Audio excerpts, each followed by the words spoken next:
오늘 매일 성경 8월 23일 월요일 시편 67편 1절부터 7절까지의 말씀입니다. 시편 67편 1절부터 7절까지의 말씀.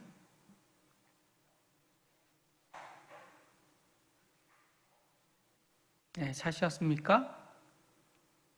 우리 함께 봉독하도록 하겠습니다.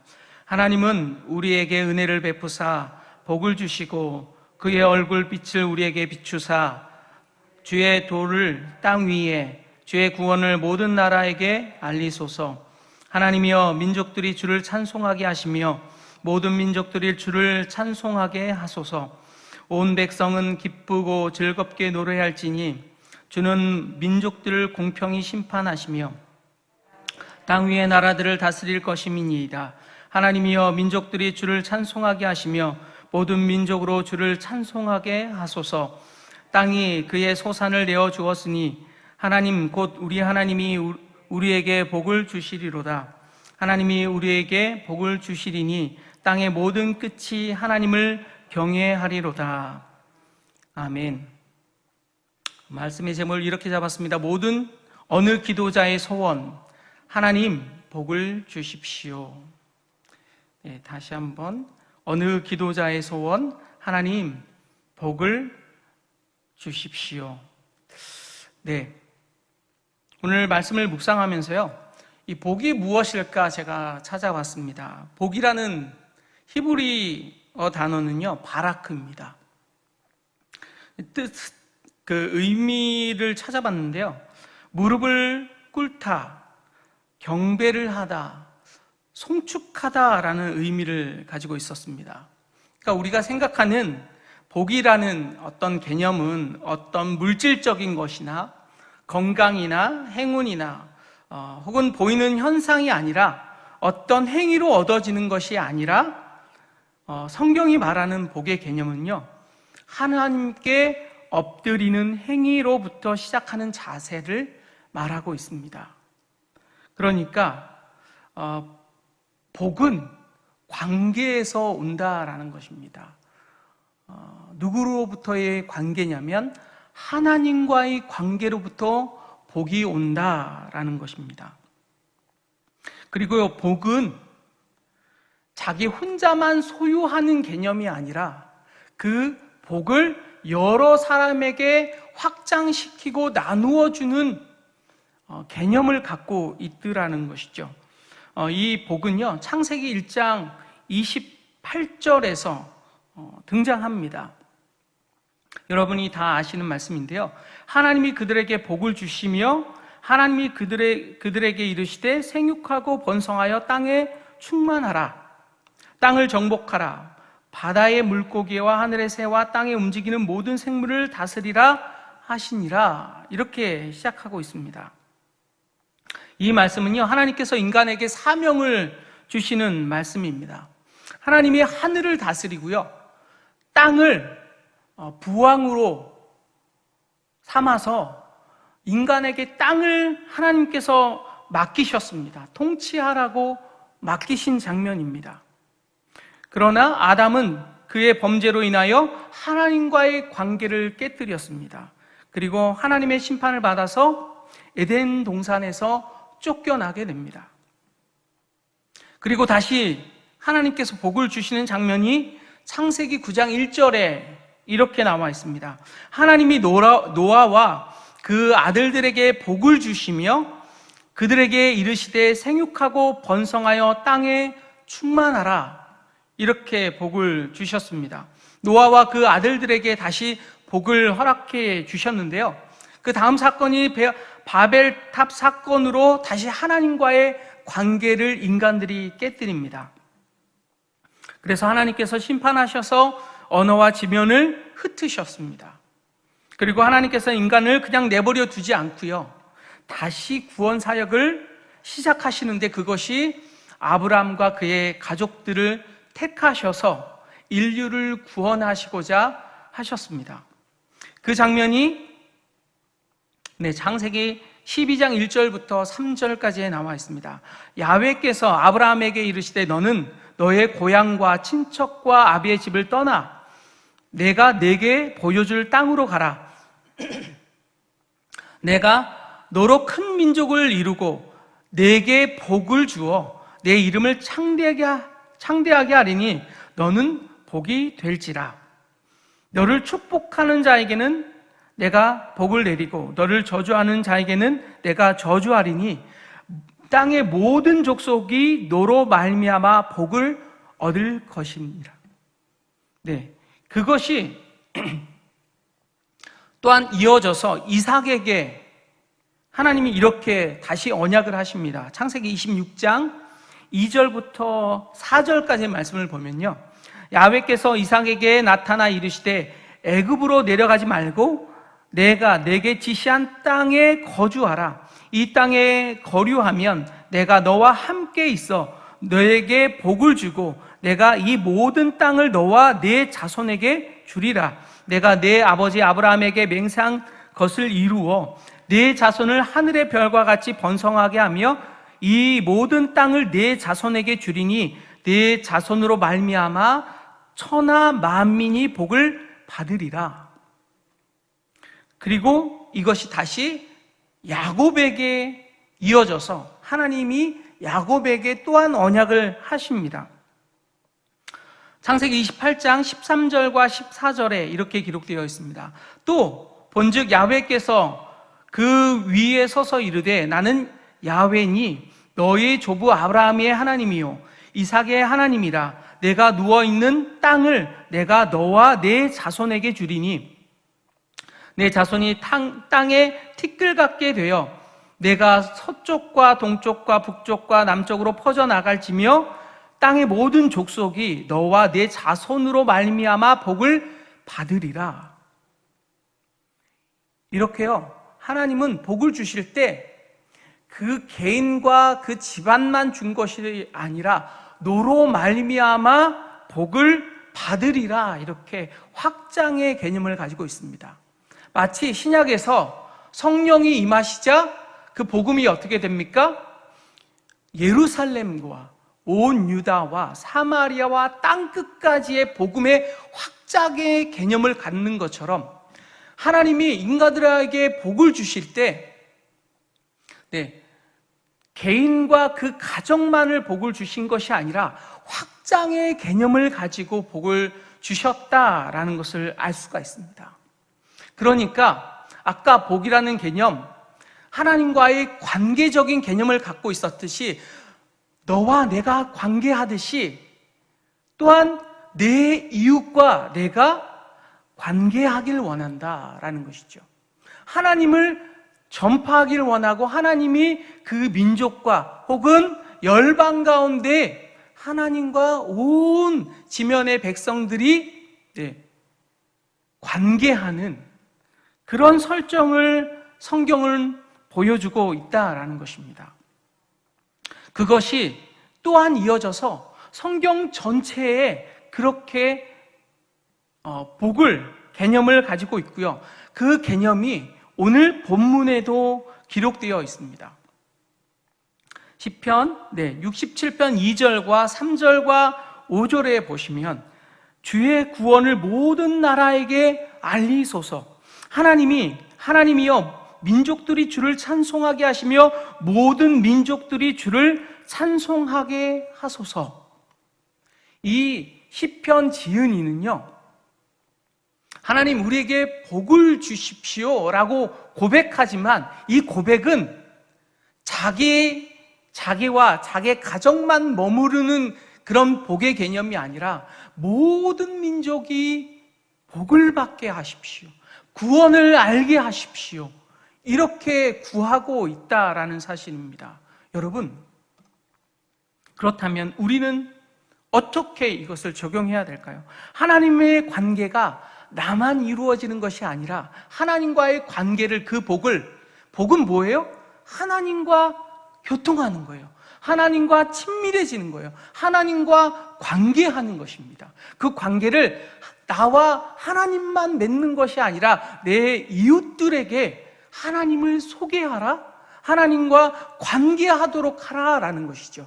그런 개념을 가지고 하나님은 복을 주셨다라는 것인데, 그것을 이 시편 지은이가 또한 그것을 깨달아서 하나님을 나만 아는 것이 아니라 모든 민족이 하나님을 알게 하여 주십시오 라고 구하고 있다라는 것입니다. 제가 초등학교인가 중학교 때부터인가 이 가스펠 찬양을 이제 테이프로 이제 듣기 시작했는데, 형이 가스펠 찬양을 사갖고 왔어요. 테이프를 사갖고 왔어요. 제가 처음 들었던 그 찬양이 뭐였냐면, 내가 만민 중에 오 주께 감사하며 주님을 찬양하리, 열방 중에서 주의 인자는 커서 하늘에 미치고 주의 진리는 넓은 궁창에 이르나니, 하늘 위에 주는 높이 들리며 주의 영광은 온 세계 위에, 하늘 위에 주는 높이 들리며 주의 영광은 온 세계 위에, 이런 찬양이었어요. 그 찬양을 제가 듣고 나중에 테이프가 늘어져서 못 들었거든요. 그래서 너무 아쉬워하고 있었는데 다시 한번 그 테이프를 들었어요. 근데 온전하게 나오는 것이죠. 근데 그 찬양을 제가 의미를 온전히 깨달았을까요? 내가 만민 중에 오 주께 감사하며 주님을 찬양하리, 열방 중에 무슨 뜻이야? 네, 주의 인자는 커서 하늘에 커서 미치고 주의 진리는 넓은 궁창에 이르나니, 하늘 위에 주는 높이 들리며 주의 영광은 온 세계 위에. 이것을 온전히 깨닫지 않음에도, 물론 멜로디가 좋았겠지만 최인혁 씨가 예수 전도단 테이프였는데요, 부르더라고요, 솔로로. 은혜를 받는 거죠. 그러면서 하나님을 알면서, 내가 성령을 체험하면서 이 복음에 내가 성령을 받았을 때 그 기쁨과 평안, 그리고 내가 처음 성령을 받았을 때 이 복음을 전하고 싶은 마음이 내 안에 가득하다라는 것을 알게 되었습니다. 어떻게 하면 이 복음을 전할까? 내 친구에게, 야, 너 우리 교회 와봐. 너 예수를 알고 있니? 내가 예수를 믿었으면 좋겠다. 그렇게 전했던 것으로 제가 기억하고 있습니다. 네, 복음을 믿게 되면 어떻게 됩니까? 이 복음을 나만 아는 것이 아니라 누구인가에게 전하고 싶다라는 것이죠. 그런데 여러분, 마태복음 2장 13절에서 17절에 보시면 예수님이 레위를 부릅니다. 다른 복음서에는 마태를 부르거든요. 마태에게 복음을 전하자 복음을 받아들이고 그가 예수를 따릅니다. 예수를 따른 다음에 제일 먼저 행동한 게 무엇이었냐면, 자기 집에 예수님을 초청했습니다. 그 초청한 자리에 누구도 있었느냐? 같은 세리도 있었고요, 그리고 다른 죄인들도 있다라고 기록되어 있습니다. 그런데 거기에 바리새인인 서기관이 와서 예수님이 유대인의 선생이라고 하는 랍비인 예수라는 사람이 어떻게 세리와 또한 죄인들과 함께 식사를 할 수 있는가라고 지적질을 합니다. 율법에는요, 부정한 것이 있으면 부정한 것에 손을 대면 그 사람은 부정합니다. 그래서 어떻게 해요? 성전에 참여할 수가 없습니다. 예배의 자리에 참여할 수 없다라는 것이죠. 그런데 예수님이 부정한 그들과 같이 식사한 자리에 있었으니까 예수님도 부정해졌다라는 것이죠. 그의 논리에 의하면 어떻게 세리와 같은, 어떻게 참기와 같은, 어떻게 강도와 같은 사람과 함께 어울릴 수 있는가라고 지적을 합니다. 그런데 세리 마태가 왜 그의 친구들, 동료들, 세리들 그 자리에 초청했을까요? 그리고 자기의 친구들을 초청했을까요? 왜 그 자리에? 자기의 이제부터 앞으로 선생으로 모실, 또한 구원자로 모실 예수님을 초청하면서 자기의 동료인 세리와 그 사람들, 자기의 친구들을 초청했을까요? 가족들, 친척들을 초청했을까요? 예수님을 자랑하고 싶었기 때문입니다. 너도 예수님 알았으면 좋겠어. 예수님과 이 자리를 같이 하면서 너도 예수님에 대해서 알아갔으면 좋겠어. 이런 마음으로 초청했지 않겠습니까? 네. 예수님을 만나게 되면 어떻게 됩니까? 예수님을 전하고 싶다라는 것이죠. 그것이 이 지은이가 갖고 있었던 마음이었다라는 것입니다. 오늘 시편 말씀을 묵상하면서요, 이 지은이가 갖고 있었던 마음, 하나님에 대한 그 복에 대한 확신을 세 가지를 가지고 있었다라는 것을 알 수가 있습니다. 첫 번째 1절에 보면 그의 얼굴빛을 우리에게 비추사, 4절에 보시면 공평히 심판하시며, 6절에 보시면 소산을 내어 주었으니, 이렇게 고백하고 있는데요. 첫 번째, 그가 갖고 있었던 축복에 대한 확신, 첫 번째는 무엇이었느냐? 그 얼굴빛을 우리에게 비추사. 이 말씀은요, 대제사장 아론이 백성을 축복했던 그 말씀과 아주 흡사합니다. 똑같습니다. 민수기 6장 22절과 27절에 이렇게 기록되어 있습니다. 야훼께서 모세에게 말씀하여 이르시되 아론과 그의 아들들에게 말하여 이르기를, 너희는 이스라엘 자손에게를 위하여 이렇게 축복하여 이르되, 야훼는 네게 복을 주시고 너를 지키시기를 원하며, 야훼는 그의 얼굴을 네게 비추사 은혜 베푸시기를 원하며, 야훼는 그 얼굴을 내게 향하여 드사 평강 주시기를 원하노라 할지니라 하라. 그들은 이같이 내 이름으로 이스라엘 자손에게 축복할지니 내가 그들에게 복을 주리라. 이 말은요, 하나님과의 만나, 하나님과의 교제를 사용할 때 쓰던 이스라엘식 표현이었습니다. 하나님과 만남을 가질 때, 하나님과 교제를 가질 때 그 얼굴을 우리에게 비추사. 우린 찬양에도 주의 얼굴 보게 하소서, 뭐 이런 찬양이 있지 않습니까? 하나님과 만남, 하나님과의 교제를 원할 때 그렇게 고백하는 것을 볼 수가 있습니다. 그래서 이 시편 지은이는요, 하나님과 만나는 것이 축복이다라는 것이에요.